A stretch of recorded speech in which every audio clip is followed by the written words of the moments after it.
ప్రపంచ ఎయిడ్స్ దినోత్సవ సందర్భంగా the AP state basic medical practitioners association తరఫున రాజమండ్రి అర్బన్ వారి ఆధ్వర్యంలో ర్యాలీ ప్రారంభించడం జరిగింది.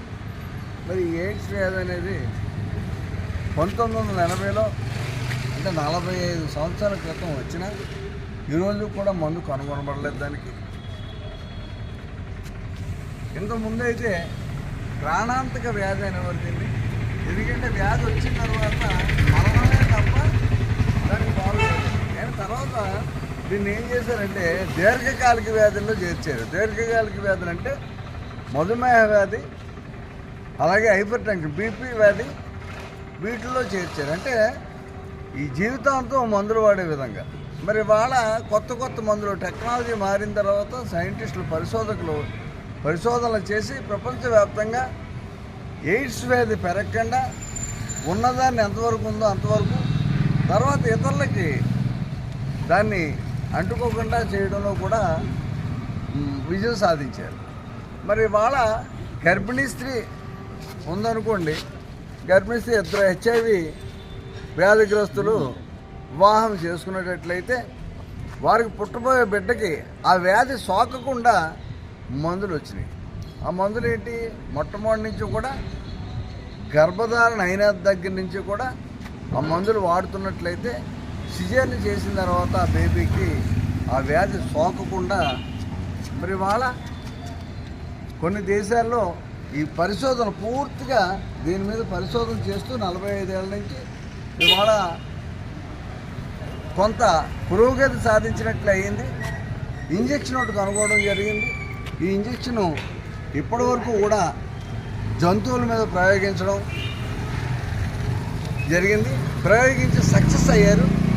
మరి తొందరలోనే ఈ మందు మార్కెట్లోకి వచ్చి అన్ని దేశాలు కూడా అందే అవకాశం ఉంది. మరి ఆ ఇంజెక్షన్ ఏంటంటే వ్యాధి రాకుండా వ్యాక్సిన్ లాగా పనిచేసేటువంటి ఇంజెక్షన్. అది వ్యాధి వచ్చినటువంటి వాళ్ళకి అలాగే మందులు ఉన్నాయి. అయితే ఇది అంటువ్యాధి కాదు, అంటించుకునే వ్యాధి. మరి ఇన్ని సంవత్సరాల నుంచి అయినా కానీ దీని మీద పరిశోధనలు చేస్తున్నా, ప్రజల్లో అవగాహన కల్పిస్తున్నా, ఎప్పటికప్పుడు వ్యాధిగ్రస్తులు పెరుగుతూనే ఉన్నారు. మరి పెరగకుండా మన అసోసియేషన్ లాంటి పాత్రలు తీసుకొని మన ప్రాథమిక వైద్యులు ప్రతి ప్రాంతంలో కూడా ఈ వ్యాధిపై చర్చించి వాళ్ళకి అవగాహన కల్పించే పరిస్థితి ఉండాలి. ఎందుకంటే దేశవ్యాప్తంగా ప్రభుత్వం తీసుకునేటువంటి చర్యల్లో టీబీ అంతరించిపోయింది అనుకున్నారు. కానీ మళ్ళీ ప్రబలంతోనే టీబీ మీద అవగాహన సదస్సు నిర్వహిస్తూ ఉన్నారు. మరి వాళ్ళు అలాగే ఈ ఎయిడ్స్ వ్యాధిపై కూడా అవగాహన కల్పించడం కోసం మన వంతు బాధ్యత.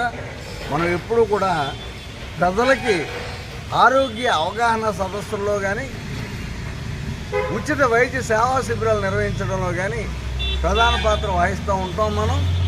అలాగే ఈ వ్యాధి అంతమయ్యేదాకా ఎయిడ్స్ రహిత సమాజాన్ని స్థాపించడంలో మనం వంతు పాత్ర పూర్తిగా పోషించాలని, మరి వాళ్ళ మన ఈ కార్యక్రమానికి ఇచ్చేసినటువంటి మన వైద్య సోదరులందరికీ కూడా, నా కుటుంబ సభ్యులైనటువంటి మీ అందరూ కూడా ప్రత్యేక హృదయపూర్వక ధన్యవాదాలు తెలియజేసుకుంటూ, మరి ఈ కార్యక్రమాన్ని ఇంత చక్కగా నిర్వహించినటువంటి అర్బన్ కమిటీ వారికి ప్రత్యేక అభినందనలు తెలియజేసుకుంటూ ఉన్నాం. నమస్కారం. ఈరోజు మనం ప్రపంచ ఎయిడ్స్ నివారణ దినోత్సవం మనం ఎప్పుడు 1980 మన సంఘం ఏర్పడిన 86 నుంచి కూడా మనం ఈ అవగాహన ఎయిడ్స్ నివారణకి తీసుకోవాల్సిన జాగ్రత్తల గురించి ప్రజలకి ఎప్పుడు కూడా అవగాహన సంఘం తరఫున మనం నిర్వహిస్తూ ఉన్నాము.